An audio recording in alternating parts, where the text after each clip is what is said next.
High future doctors. இப்போ நம்ம எதை பற்றி பார்க்க போகிறோன்னா, கிர்கிஸ்தானில் வந்து எம்பிபிஎஸ் பண்ணால் என்ன வேல்யூ அப்படின்னு சொல்லிட்டு நிறையா ஸ்டூடெண்ட்ஸ் கேட்குறீங்க. ஸோ கிர்கிஸ்தானில் வந்து எம்பிபிஎஸ் பண்ணுறதுக்கு என்ன இப்போ அட்வான்டேஜஸ் அண்ட் டிஸ்அட்வான்டேஜஸ் அப்படி சொல்கிறேன். இப்போ கிர்கிஸ்தானில் அட்வான்டேஜஸ் பார்த்தீங்கன்னா உங்களுக்கு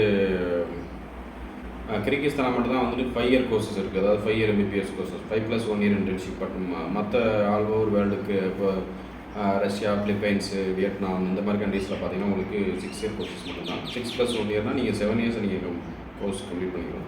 இப்போ கிர்கிஸ்தானில் பார்த்தீங்கன்னா 5+1 இருக்குது.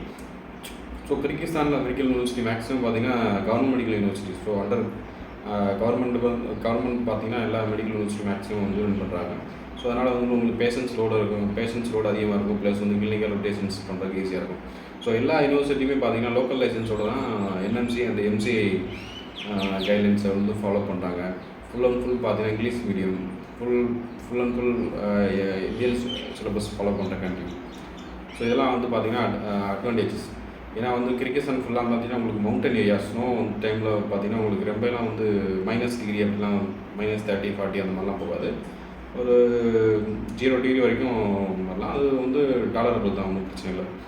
மற்ற டைம் பார்த்தீங்கன்னா ஒரு 2 months மட்டும் தான் அப்படி இருக்கும். மற்ற டைம் பார்த்தீங்கன்னா உங்களுக்கு சேமஸ் வந்து தமிழ்நாடுக்குள்ள கிளைமேட்டு தான் இருக்கும். ஸோ எல்லாமே பார்த்தீங்கன்னா என்எம்சி அண்ட் எம்சி கைட்லைன்ஸ் உள்ள கண்ட்ரி, அது யூனிவர்சிட்டிஸ். ப்ளஸ் வந்து பார்த்தீங்கன்னா இப்போ அதில் வந்து டாப் மெடிக்கல் யூனிவர்சிட்டிஸ் அப்படின்னு பார்த்தீங்கன்னா உங்களுக்கு கேஎஸ்எம்ஏ கிர்கிஸ் ஸ்டேட் மெடிக்கல் யூனிவர்சிட்டி இருக்குது, ஜல்லாபாத் மெடிக்கல் யூனிவர்சிட்டி இருக்குது, அண்ட் ஓஸ் மெடிக்கல் யூனிவர்சிட்டி இருக்குது, அண்ட் ஏசியன் மெடிக்கல் யூனிவர்சிட்டி இருக்குது. இந்த மாதிரி மெடிக்கல் யூனிவர்சிட்டி பார்த்தீங்கன்னா உங்களுக்கு எஜுகேஷன் வைஸ் பார்த்தீங்கன்னா சூப்பராக இருக்கும். எனக்கு ரொம்ப cheap and best medical university வேணும் அப்படின்னு பார்த்தீங்கன்னா உங்களுக்கு ஏசியன் மெடிக்கல் யூனிவர்சிட்டி. ஃபீஸ் வைஸும் வந்து கொஞ்சம் ரொம்ப லோவாக இருக்கும்.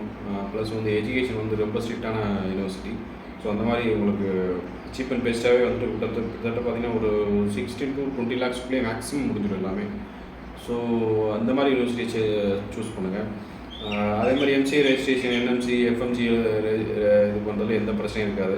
ஈஸியாக வந்து இப்போ ஏசியன் மெடிக்கல் யூனிவர்சிட்டி பார்த்தீங்கன்னா உங்களுக்கு எஜுகேஷன் வந்து பயங்கர ஸ்ட்ரிக்டாக இருக்கும். இப்போ ஃபஸ்ட்டு அட்டம்ப்ட்லேயே வந்துட்டு 80% மேக்ஸிமம் ஸ்டூடெண்ட்ஸ் வந்து ஃபஸ்ட்டு அட்டம்ப்ட்லேயே வந்து எஃப்எம்சி கிளியர் பண்ணியிருக்காங்க. ஸோ இந்த மாதிரி மெடிக்கல் யூனிவர்சிட்டியை நீங்கள் சூஸ் பண்ணுங்கள். ஃபர்தராக வந்து உங்களுக்கு ஏதாவது யூனிவர்சிட்டி டீட்டெயில்ஸ் வேணும், எனக்கு ஃபர்தராக ஏதாவது அட்மிஷன் பண்ணணும், நல்ல யூனிவர்சிட்டியாக சொல்லுங்கள் அப்படின்னு சொல்லுங்கள். கீழே இருக்க நம்பருக்கு எனக்கு வாட்ஸ்அப் பண்ணுங்கள், இல்லை கால் பண்ணுங்கள். நான் உங்களுக்கு ஃபுல் டீட்டெயில்ஸ் வந்து எக்ஸ்பிளைன் பண்ணுறேன். தேங்க்யூ.